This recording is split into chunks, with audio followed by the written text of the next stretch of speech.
디모데 전서 4장 6절부터 16절까지 교독합니다.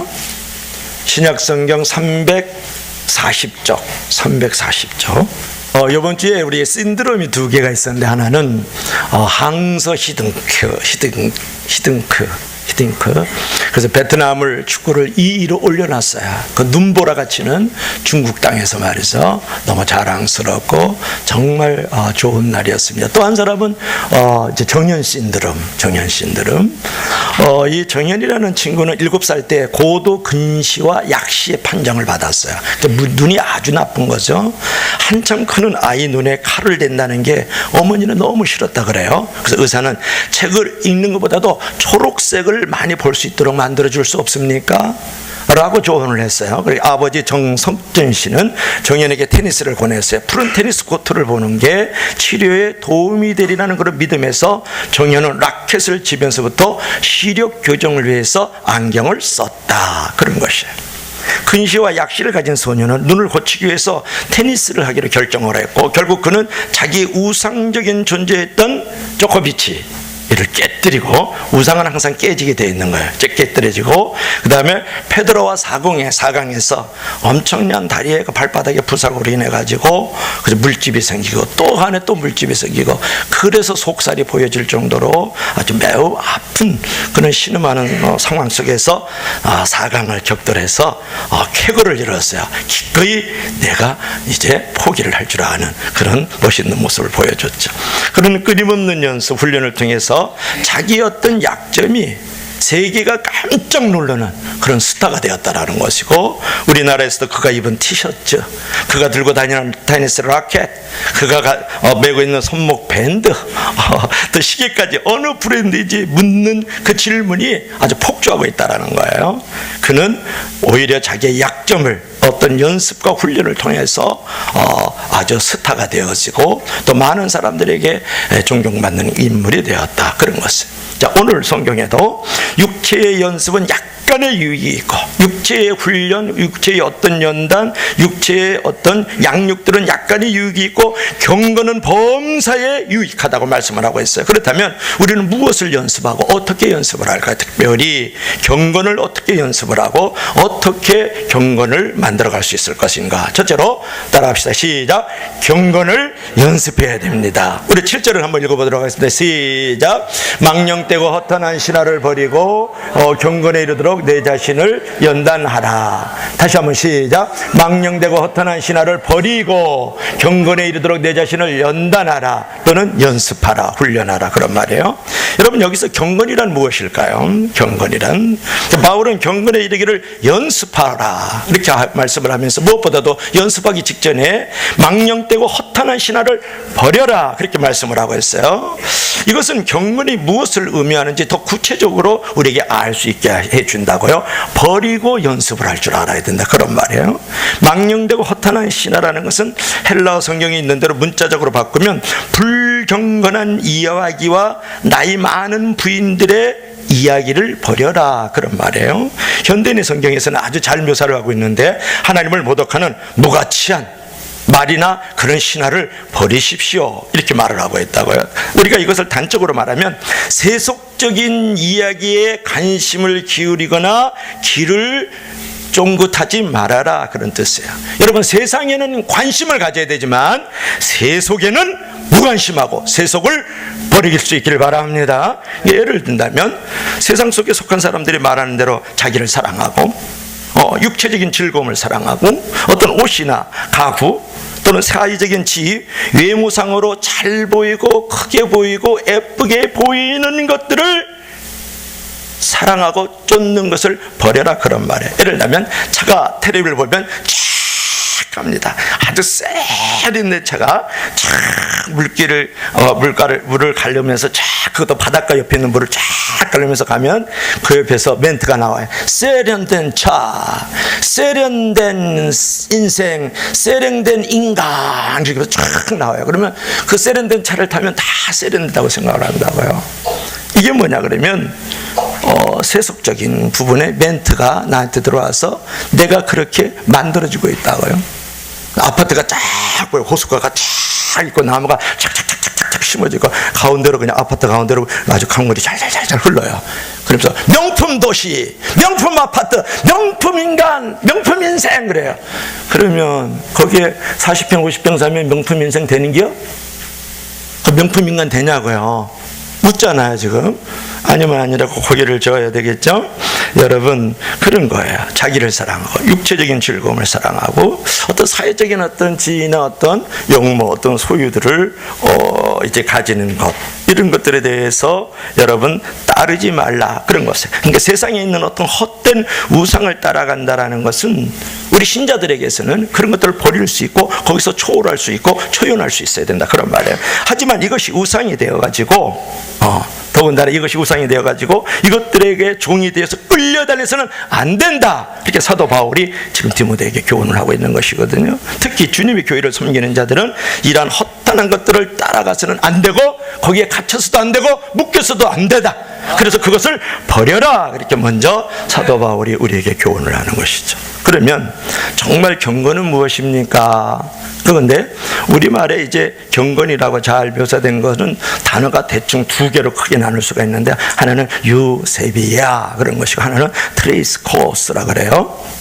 그것은 뭐냐면 여러분들이 잘 아는 말씀 가운데 하나가 있는데 뭐냐면 야고보서 1장 27절에 나오는 말씀인데 하나님 앞에서 정결하고 더러움이 없는 경건은 고아나 가부를 그 환난 중에 돌아보고 자기를 지켜 세속에 물들지 않는 것이다. 그렇게 말씀을 했어요. 자, 여기서 이 경건의 자태, 경건의 모양을 두 가지로 얘기하고 있는데 첫째는 뭐라 그랬어요? 고아나 가부를 돌봐주는 적극적 의미의 경건을 말하고 있고 야고보서에서 얘기해요. 또 한 가지는 뭐냐면 세속에 물들지 않는 소극적 의미를 말하고 있다고요. 이것은 이제 헬라어로는 트레이스코스라 그래요. 트레이스코스 같은 경건이지만 주로 섬김과 순종의 외적 행위를 말하는 거예요. 근데 오늘 본문에 나오는 이 경건이라는 것은 유세베이아라는 말을 하는데 인격적 변화와 성숙을 말하는 것이에요. 예를 든다 그러면 내가 하나님 앞에서 이제 시간을 사용하는 문제라든지 재물의 사용의 문제라든지 기도라든지 겸손이라든지 순결이라든지 거룩이라든지 순종 같은 거 이런 것을 말하는 거예요. 그러니까 경건은 보이는 경건이 있고 보이지 않는 경건이 있다 그런 말이에요. 또 경건이라는 것은 소극적 의미의 경건으로서 내 마음의 그 내용들을 잘 만들어가는 경건이 있고 내가 몸으로 행하는 이제 보이는 외적 행위의 경건이 있다. 그것을 여러분에게 지금 말씀을 드렸죠. 그렇기 때문에 우리가 세속의 어떤 시류에 이끌려가지 않는 사람을 우리가 경건한 사람이라고 평가하기 쉽죠.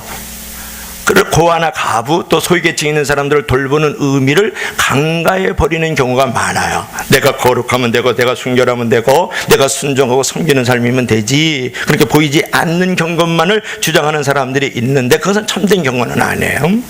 하나님께서 받으시는 경건의 참모습은 뭐냐 그러면 세속의 간섭에 물들지 아니한 깨끗한 삶의 자태를 유지하면서도 도움이 필요한 자들의 요청을 거절하지 않고 실제적인 도움을 베푸는 것을 말한다 그런 말이에요. 그러니까 우리가 두 가지를 다 갖고 있어야 돼. 보이는 경건과 보이지 않는 경건, 적극적 의미의 어떤 그 섬김과 행위와 순종의 경건도 가지고 있어야 되고 소극적 의미에서 내가 세속에 물들지 않기 위해서 거룩하고 순결하고 그 다음에 또 뭐가 있을까요? 겸손하고, 그죠? 늘 하나님의 임재 가운데 머물러 있는 거, 이런 것들이 경건이 같이 있어야 돼. 그래서 유세비아스하고 그다음에 유세베야하고 그다음에 트레이스코스라는 그런 경건의 두 가지를 우리가 가지고 있어야 된다. 그래서 이 말씀을 우리가 볼 때에 우리가 경건을 결론을 맺으면 우리는 경건의 의미에 대해서 어떤 결론을 내릴 수 있느냐? 경건은 하나님을 섬기는 그리스도인의 모습으로서 하나님 중심적으로 사는 삶을 의미하는 줄로 믿을 수 있기를 바랍니다. 그렇다면 경건을 어떻게 만들어갈까요? 경건은 어떻게 만들어가야 돼요? 경건의 정의는 알았어요. 보이는 경건, 보이지 않는 경건이 있다는 거 알아요, 목사님. 거룩과 순결, 겸손 이런 것들, 그 다음에 또 직접적으로 섬김과 순종, 또 돌봄, 이런 것들이 경건이라는 거 알아요, 목사님. 그러면 경건의 연습을 해야 되지 않겠어요? 경건을 어떻게 만들어간단 말이에요? 여러분이 생각하고 여러분의 가치관을 가지고 있다 그래서 나의 삶과 나의 태도가 이렇게 바뀝니까? No. 그렇게 절대로 뒤집어지지도 않고 그렇게 만들어지지 않습니다. 경건은 연습해야 된다. 따라합시다. 경건은 연습해야 된다. 할렐루야. 박세리라고 아시나요? 박세리 하는데, 박세리 선수죠, 그죠? 박세리 선수. 박세리는 매일 새벽 5시 30분에 일어나는 소녀였다고요. 초등학교 6학년인 이 소녀는 가쁜 숨을 몰아쉬면서 15층 아파트 계단을 5번씩 오르내리고 계속되는 6km의 로드워크, 600번의 퍼팅 연습을 늘 했어요. 그러니까 소녀는 모든 꿈을 일단 유보하고 운동에만 전념을 했어요. 8년 후 소녀는 골프계의 신데렐라로 불리면서 세인들을 놀라게 했죠. 이 소녀의 이름이 누구예요? 박세리. 다 같이 한번 읽어봐요. 시작. 우승의 원동력은, 다시 한번 시작. 우승의 원동력은 끊임없는 훈련, 연습이다. 오늘의 우승 또한 혹독한 연습의 열매입니다. 아멘. 여러분, 성공은 막연히 얻어지지 않는 것이에요. 우승의 원동력은, 우리가 성공의 원동력은, 우리가 경건을 정말 만들어가는 가장 기본적인 원동력은 뭐냐면 끊임없는 훈련, 끊임없는 연습, 끊임없는 연단인 줄로 믿을 수 있기를 바랍니다. 오늘의 우승을 되기 위해서, 오늘의 성공을 이루기 위해서, 오늘의 내게 경건을 완성하기 위해서 혹독한 연습의 열매가 필요하다고요. 오늘 사도 바울이 경건을 연습하라 그러지 않았어요. 다시 한번, 경건을 연습하라 그러지 않았다고요. 경건에 이르도록 연습하라 그랬다고요. 이게 중요하다고. 성공을 이루도록 연습을 하는 거예요. 내가 우승을 하도록 연습을 하는 거라고요. 하나님의 백성답게, 교회답게, 성도답게 살아가기 위해서 내가 이루도록 연습을 해야 된다고요. 성경은 그렇게 말씀하고 있잖아요. 믿으시면 다 같이 아멘. 여러분, 성공은 막연히 얻어지지 않습니다. 혹독한 시련과 끊임없는 훈련을 통해서 얻어지는 거예요. 만약 노력 없이 주어진 영광이 있다 그러면 그것은 무가치한 것이나 아니면 남의 것을 훔친 거예요. 그래서 연습의 정의는 뭡니까? 경건에 이르도록 연습하는 거예요. 그러니까 연습한다는 말은 헬라 성경을 보면은 김나조래. 김나조. 그러니까 어떤 신체나 어떤 부분을 집중적으로 훈련하는 것을 말하는 거예요. 아령을 한다. 아자 이렇게 했으냐요. 여기 이렇게 세워서 이런 모습을 갖다 연습한다 그러는 거예요. 근데 이것보다도 독일에서는요, 이제 김나지음이란 말을 하는데, 이것은 뭐냐면 체력을 단련한다는 체육관이라는 뜻도 있지만은 김나지음이라는 게 대학 진학을 하기 위하여 공부하는 모든 과정을 김나지음이라 그래요. 독일에서는.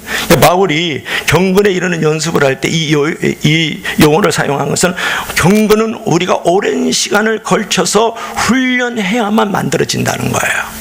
결국 하나님의 중심적인 삶을 산다는 것은 오랜 시간이 흘러가야만 그렇게 되는 거예요. 그런데 바울은 경건에 이르는 연습을 강조하면서 육체의 연습도 약간의 유익이 있다고 말하고 있지 않습니까? 육체의 연습은 우리에게도 유익이 있다고요. 유익이 반드시 있어요. 약간의 유익이 있는데, 육체의 연습에 대한 예를 든다 그러면 건강을 증진하기 위해서 체력을 단련해야 돼요. 막 헬스도 다니고 막 테니스도 하고 말이죠. 그래서 탁구, 농구 이런 거는 계속 연습을 해야 돼요. 그것이 뭐냐 그러면 이제 사도 바울이 얘기하는 거예요. 근데 그것만 얘기하는 게 아니고, 지력이나 상식을 증진하기 위해서 독서하는 훈련이라든지, 예를 들면 매일 영어 문장을 외운다든지, 단어를 암기한다든지, 바이올린이나 피아노를 연주하는 일, 성가대원으로서 이렇게 이제 발성을 연습하고 음악을 키는 일들, 이런 모든 것들이 다 육체의 연습에 들어가는 거예요. 이것이 다 유익해요. 근데 하나님 아버지께 경건의 연습만 하는데 육체의 연습은 약간밖에 없으니까 육체의 연습은 안 해도 되죠? 아니요. 여러분, 지력과 어떤 정서의 증진을 위해서 끊임없이 연습을 해야 되고, 또 나의 체력을 위해서 연습해야 돼요. 하나님은 연습돼서 준비되는 대로 사용하여 주신 줄 믿을 수 있기를 바랍니다. 여러분이 그렇게 연습을 해서 만들어지는 건 다 하나님이 쓰시는 것이죠. 이렇게 훈련할 때 체력의 진보도 있고 지력의 진보도 있거든요. 우리는 이 육체의 연습도 절대로 게을리해서는 안 된다. 육체의 연습도 하나님이 쓰시기 위한 매우 유익한 것이기 때문에 그런 것이에요. 그런데 여기서 우리가 얘기하고 싶은 것은, 육체의 연습만이 가져오는 결과는 어떤 것이 될까요가 중요한 거야. 육체의 연습만, 오늘 사도 바울의 육체의 연습도 해야 되지만 경건의 연습은 모든 범사에 유익하면서 금생과 내생에, 즉 이 세상과 첫 세상에 유익하다, 그렇게 말씀을 하고 있거든요. 한번 볼까요? 읽어봅시다. 시작. 육체의 연단은 약간의 유익이 있으나 경건은 범사에 유익하니 금생과 내생에 약속이 있느니라. 여러분, 금생 내생 잘 안 쓰는 말인데 이 세상과 저 세상에서 약속이 있다, 그런 말이에요. 육체의 연단, 훈련, 연습 같은 말이에요. 자, 육체의 연습은 유익이 있죠. 또 유익이 있으나 경건은 뭐예요? 범사에 유익하다 그랬다고요. 범사에 유익하다. 그러면 육체의 연습만 있을 때는 어떤 일이 벌어질까요? 여러분, 이습 우화 중에 재미있는 이야기가 있는데 파리와 좀나비 얘기하세요. 파리와 좀나비 얘기. 어느 날 파리가 꿀 항아리에서 꿀을 먹다가 변두리에서 조금씩 이제 빨아먹으면서 이제 있거든요. 그렇게 있으면 괜찮은데 조금 더 그러면서 많이 먹으려고 깊이 그 항아리로 들어가요. 그만 꿀 항아리에 빠져버리고 말았어요. 퍼덕 날개가 꿀에 젖어서 이제는 날 수 없게 되고 그냥 거기서 꿀만 먹다가 이제 죽어버리게 되는 상황이죠. 이 신세가 됐을 때 그 좀나비가 펄펄 날면서 그를 비웃었어요. 야, 이놈아, 아니 조금만 처먹지, 변들에서 조금만 빨아먹지 뭘 그렇게 빨고 또 빨아먹으려고 그래. 그 안에까지 들어가냐? 변들에서 먹어도 충분한 걸 그 모양이 됐냐? 이 미련한 놈아, 그랬어요. 그러다가 해가 졌어요. 주인이 등불을 딱 켜니까 존나비들이 막 모욕이 들기 시작하는데 불 가까이로 막 모여드네요. 좀 더 가까이, 불 가까이로, 좀 더 가까이, 더 밝은 것으로, 더 높은 것으로, 더 불 가까이로. 그러다가 이 존나비들이 다 죽어버리고 말았어요. 그러니까 죽어가면서 이제 하는 이 파리의 말을 들었어요. 꿀하랑에 있는 파리. 야, 너는 나보다 더 바보다, 야. 그랬다라는 거 아니에요? 여러분, 그런 거예요. 여러분, 좀 더 빨아먹고, 좀 더 가까이. 무엇을 향해서? 건강을 위해서, 무엇을 향해서? 명예를 위해서, 무엇을 향해서? 나의 지식을 위해서, 무엇을 위해서? 다른 사람보다 더 높은 보좌를 위해서 좀 더 빨아먹고, 좀 더 가까이, 좀 더 가까이 가다 다 죽고 다 타버리잖아요. 이것이 육체의 연습의 한계라는 거예요. 육체의 연습이 한가라. 하나님이 그 육체의 연습도 쓰이지만 그것이 우상화되어 있고 그것에 집착화되어 있고 그것에 포로화가 되어 있으면 그것으로 끝장나는 거야. 죽는 거야. 죽는다고요. 하나님의 말씀을 가까이 하면 나에게 복이라. 그것이 참 평안을 주고 나에게 장애물을 뛰어넘는 힘과 지혜와 능력을 주는 줄로 믿을 수 있길 바랍니다. 하나님의 말씀을 가까이, 더 가까이. 아멘. 무엇을 가까이 하고 있습니까? 묻고 있는 거잖아요. 무엇이 여러분의 인생에 단맛을 주고 있는 거예요? 드라마? 돈? 직장? 사업? 명예? 건강? 아닌 척 하지 말고 그거 빨아먹으면 또 죽는 거예요. 그게 하나님의 말씀의 맛이 어찌 그리단지요. 꿀보다 송이꿀보다 더 다나이다. 할렐루야. 하나님의 말씀을 가까이 가서 그걸 빨아먹어야 돼요. 그것이 생명이 되고 구원이 되고 능력이 되고 힘이 되고 지혜가 되고 삶의 의뢰가 되잖아요. 할렐루야. 그래야 되잖아요. 그래서 범사에 유익하다. 경건의 연습을 하면, 경건의 훈련을 하면, 경건으로 연단해서 나를 만들어가면 내가 범사에 유익하고 이 세상과 저 세상에서 약속이 있다라는 거예요. 어떤 약속이에요? 하나님이 약속하는 건 뭐예요? 저주, 지옥 아니고 생명, 축복, 구원. 할렐루야. 자기 욕심, 자기 정욕을 이기지 못해서 여기저기 끌려다니다가 비참하게 희생되는 이런 모습, 우리는 이런 군상들을 보면서 이 속에 살고 있지 않습니까? 나는 누구예요? 나는 어떤 정체를 가진 존재예요? 내 마음, 내 몸, 내 뜻, 내 습관, 내 성향대로 이대로 좋은 것입니까? 이대로 정말 여러분 괜찮은 거예요? 한번 여러분에게 물어보세요. 여러분, 패러다임 스위치라는 말이 있어요. 이 말은 뭐냐? 지금까지 살아온 규범이 있는데 전형이 있어요. 이 패러다임 이대로는 안 된다. 이것을 바꿔야 된다. 이것을 패러다임 스위치라는 말을 해요. 그래서 오늘 본문은 강하게 말씀해요. 망령되고 허탄한 신화를 버리고 오직 경건에 이르기를 연습하고 훈련하라. 그러면 내 욕망을 이길 수 있을 것이다. 내 자신을 이길 수 있을 것이다. 많은 교회 안에 믿는 자에게 믿음의 본이 될 것이다. 전심전력 투구해라. 오늘 본문이 계속 그런 것들이에요. 전심전력이 뭐예요? 전심, 온 마음으로 전력, 온 힘을 다해서 이 일에 전진하라. 삼가 이 일을 계속하라. 이것이 16절 마지막 말씀이에요. 사도 바울이요, 삼층천을 들락날락한 사람입니다. 천당 지옥을 왔다 갔다 한 사람이라고 지금으로 말하면. 그런데 이분이 하시는 말씀들, 그 환상 보고 그 음성 듣고 그 꿈 듣고 성령이 한번 타치 받아가지고 끝내지 말라는 거예요. 누구에게? 디모데에게. 디모데가 섬기는 많은 성도들에게 하는 말씀이죠. 여러분들이 꼭 버려야 될 게 있는데요, 그것은 뭐냐 그러면 반복해서 자꾸 훈련하고 또 연습을 해야 돼요. 반복 훈련의 중요성에 대해서 예를 들면 예배 생활한다든지 매일 성경을 읽고 공부하는 일이라든지 매일 기도하는 일이라든지 이웃을 사랑하고 이웃을 위하여 봉사하는 생활의 애들을 우리가 이제 생각할 수 있는데, 반복 훈련을 잘 말하고 있는 사람이 제럴드 콜이라는 박사가 있어요. 그는 이제 카운셀링과 심리치료의 이론과 실제에서 이렇게 말을 했어요. 한 사람이 생각이 바뀌고 가치관이 달라진다고 하여서 사람이 달라지는 것이 아니고 달라진 가치관에 따라서 오랜 기간 훈련해야 한다, 그렇게 말을 했어요. 훈련되지 않으면 아무리 건전한 생각과 좋은 이론을 알고 있다 할지라도 사람에게 변화가 없다라고 이 코리 박사가 얘기를 했다고요. 사도 바울이 무슨 말을 한 줄 아세요? 마음은 원이로되 육신은 연약하다. 원하는 바 선은 행치 아니 원치 않은 바 악을 쫓아 행하는도다. 그것이 사도 바울 로마서 7장의 말씀이잖아요. 그건 뭘 말해요? 내가 하나님 말씀한 대로 살기를 원해요. 좋은 생각과 가치관을 가지고 있어요. 그럼에도 불구하고 이 몸뚱어리가 내 생각과 내 가치관대로 살지 않는다는 거예요. 그래서 연습해야 돼. 그래서 훈련을 해야 되는 거예요. 그래서 우리가 경건을 규칙적이고 체계적으로 여러분 훈련해야 돼. 여러분들이 버려야 될 사항이 있는데, 그것은 뭐냐면 오늘날 교회 안에서 경건은 연습이 필요 없다라고 생각하는 사람들, 교회만 주일날 이렇게 다니면 됐지. 아주 쉽게 얘기할까요? 일주일에 밥 한 끼 먹으면 여러분이 승리할 수 있겠어요? 삶의 자리에서 말이 안 되잖아요. 날마다 세 끼는 먹으면서 적어도 2끼 이상은 먹잖아요. 가끔 가다 또 외식도 하고 특식도 하고 그러잖아요.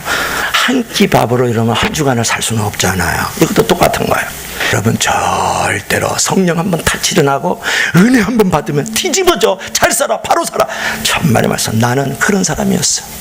내가 존경하는 사람이 순복음교회 모목사였고 또 어떤 사람이었다고.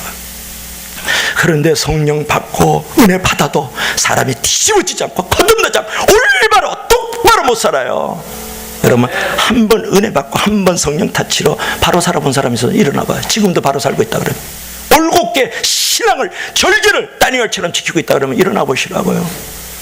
다니엘은 한 번도 타락한 사람이 아니잖아요. 여러분, 한국교회 이상한 현상은 뭐냐, 성령의 능력을 운운하는 사람들을 보면 대개가 초율법적이고 비윤리적이라고요. 이러한 현상은 분명히 잘못되는 것이라고 설명할 수 있어야 돼요. 이러한 일이 절대로 있을 수 없지만 성령을 받아가지고 초율법적이고 비윤리적으로 살아가는 그런 모습이면 성령의 능력을 안 받는 게 더 나아요. 그렇게 내가 기도하고 싶어요. 그렇기 때문에 우리가 알아야 될 분명한 삶은 뭐냐면, 하나님 중심적 삶을 살아가는 경건을 계속 반복적으로 해야 된다는 거예요. 반복적으로. 16절 한번 보세요. 16절 보세요. 내가 내 자신과 가르침을 살펴 이 일을 계속하라 그랬죠. 천국 가는 날까지 진행형이에요. 계속하라. 이것을 행함으로 내 자신과 내게 듣는 자를 구원하라, 그런 말이에요. 그러니까 돈에 이르기 위해서, 명예에 이르기 위해서, 건강에 이르기 위해서, 친구에 이르기 위해서 끊임없이 여러분들이 훈련하고 노력하고 반복적으로 학습을 하고 있지만, 경건에 이르는 연습을 하지 않기 때문에 결국은 그 친구도 잊어버리고 돈도 잊어버리고 건강도 잊어버리고 가정도 잊어버리고 교회도 잊어버리고 나의 믿음도 잊어버리잖아. 상가 일을 계속 진행하지 않기 때문에, 왕년에 한번 제자훈련 받았어요, 어디 가서 성경 공부 한번 했어요, 그래서 안 되는 거예요. 여러분이 잘 아는 사람 가운데 이제 미국의 프로농구의 황제가 누구냐, 마이클 조던이잖아요. 내가 AR을 많이 듣는 사람인데, 1994년 피닉스와의 경기가 있던 날 방송국 촬영팀은 경기 중계를 위해서 시합 시간보다 대여섯 시간 일찍 경기장을 찾았어요. 왜냐하면 촬영을 준비를 해야 되니까. 촬영팀이 일원이었던 방송인 닉 핀토는 경기장에서 자이트를 던지고 있는 마이클 조던을 발견하죠. 그는 주변을 순찰하던 경비원에게 살짝 다가가 묻습니다. 조던이 언제부터 여기 있었어요? 저렇게 자유투를 던지고 있네요. 경비원은 혀를 차면서 이렇게 대답해서 말도 마세요. 아침 일찍부터 나와서 자유투 연습을 지금까지 하고 있어요. 우리가 농구의 천재인데요. 타고난 재능의 소유자라고 표현하는 조던은 농구 기술 중에도 가장 단순한 자유투 연습에 많은 시간을 투자하고 있다. 자유투는 앞에서 던지는 거야, 앞에서. 옆에서 이렇게 던지는 거예요. 무슨 묘기 부리는 게 아니라고요. 끊임없이 노력하는 자에게 반드시 최고가 되는 것이거든요. 그러면 여러분, 경건을 연습한다는 것은 결국 하나님을 중심적으로 살기 위해서 반복적 훈련이 있어야 돼. 여러분, 반복적으로 성경을 보느냐 그런 말이에요. 자유투와 같은 거 가장 기본기거든요. 반복적으로 성경 봅니까? 하루에 한 장 이상, 이틀에 3장 이상 이런다. 반드시 내가 큐티를 하고 있느냐 그런 것이고, 내가 기도 생활을 하고 있냐, 가장 기본기예요. 가장 베이직한 거잖아요, 그죠? 기도의 운동, 말씀의 운동, 묵상의 운동, 이런 것들을 여러분 반복적으로 하지 않으면 내가 무너지는 거예요. 그래서 우리는 하나님의 말씀을 눈과 입으로 읽고, 그리고 그 말씀을 우리의 몸으로 지켜야 합니다. 그래야 말씀이 우리 가운데 살아 움직이는 거죠. 그러기 위해서는 경건을 연습하되 반복적으로 규칙적으로 해야 된다 그런 말이에요. 체력은 세상에 가득한 병균으로부터 자신을 보호하는 것이에요. 영력은 세상에 가득한 죄를 물리치는 능력이다 그런 말이에요. 몸이 튼튼해서 병으로부터 자유하고 힘이 있으려면 열심히 운동을 하십시오.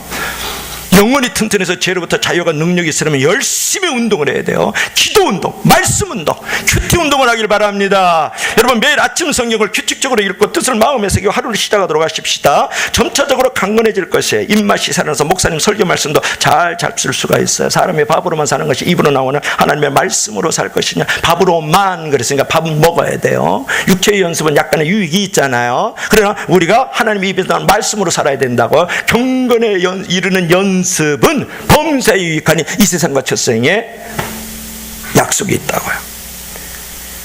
그래야만 십자가의 보혈을 잊지 않을 수 있어요. 잊지 않을 수 있다고요. 죄를 이길 수가 있다고. 거룩하면 능력을 계속 가질 수가 있는 것이에요. 말씀에 익숙해지려면 매일매일 조금씩 연습을 해야 되지 않습니까? 그래서 거룩하면 회복과 능력을 회복하는 것이 진정한 영향력이라고요. 우리는 하나님의 말씀과 기도 생활에 전념해야 돼. 그렇게 하지 않으면 우리의 삶에서 거룩을 잊어버리게 되고, 거룩을 잊어버리고 세속적인 사람이 될 수밖에 없는 상황에 머물렀을 때 우리가 돌을 맞고 교회가 돌을 맞고 전도가 안 됐어. 반대로 세속적인 사람들일지라도 하나님의 말씀과 기도에 전념하면 우리의 삶은 하나님께서 창조하신 본래 목적대로 거룩한 모습으로 회복되어지는 줄 믿을 수 있기를 바랍니다. 그럴 때 전도가 되는 것이죠. 진정한 성장은 그것이 성량이고 성숙해요. 오늘 사도 바울이 뭐라고 말하고 있습니까? 15절 보십시오. 이 모든 일에 전심전력하여 너희의 성숙함을 모든 사람에게 나타내라 그랬다가요. 위에는 믿는 사람에게 본이다라고 말을 해놓고 마지막 15절에 뭐라 그랬어요? 모든 사람에게 너가 이제 경건을 나타내 보여주라는 거예요. 여러분, 언제까지 미숙아로 있을 겁니까? 언제 이렇게 영적 유아기에 빠져 있을 겁니까? 이제 성숙함을 나타낼 수 있기를 바랍니다. 그래서 오늘 16절 보십시오. 16절 우리 다 같이 마지막으로 시작. 내가 내 자신과 가르침을 살펴 이 일을 계속하라. 이것을 행함으로 내 자신과 듣는 자들에게 구원을 하리라. 그래서 살펴 이 일을 계속하라. 주님 만나보는 그날까지 계속하라. 이것을 행하면 너뿐만 아니라 너 곁에 있는 사람들도 다 구원을 받을 거야. 그렇게 얘기를 하고 있는 것을 한 사람 얘기하고 마치죠. 늘 제가 얘기하는 사람인데, 허드슨 테일러 25살에 중국 땅을 밟아가지고요, 평생 동안 중국 선교에 헌신했던 사람. 그래서 이분에게 이제 물어봐요. 당신은 어떻게 일생을 중국 선교사로서 헌신할 수 있었고, 그렇게 헌신하면서 어떻게 행복할 수 있었어요? 이렇게 물어봐요. 이분한테. 그랬더니 이분이 하는 말을 우리가 한번 해봅시다. 다 같이 시작. 나의 헌신과 행복의 비결은 하루를 어떻게 시작하느냐에 달려 있습니다. 여러분, 연주자는 음악회가 시작되기 전에 악기를 조율하고 음악회가 끝난 뒤에 조율한다면 어리석은 일이죠. 나는 아침에 일어나면 하나님의 뜻에 나의 생각을 맞추는 일부터 시작합니다. 그러면 인생이 보람되고 행복하고 나의 모든 헌신과 섬김의 능력이 거기서 나와요. 허드슨 테일러. 자, 저와 여러분들에게 행복할 수 있는 비결이 뭐예요? 헌신할 수 있는 비결이 무엇입니까? 경건에 이르는 연습을 통해서 계속하고 반복하고 훈련해서 천국 가는 날까지 사도 바울이 저와 여러분에게 교훈하고 있는 것처럼 삶과 이 일을 계속하시기를 주의 이름으로 축원합니다. 축원합니다. 축원합니다.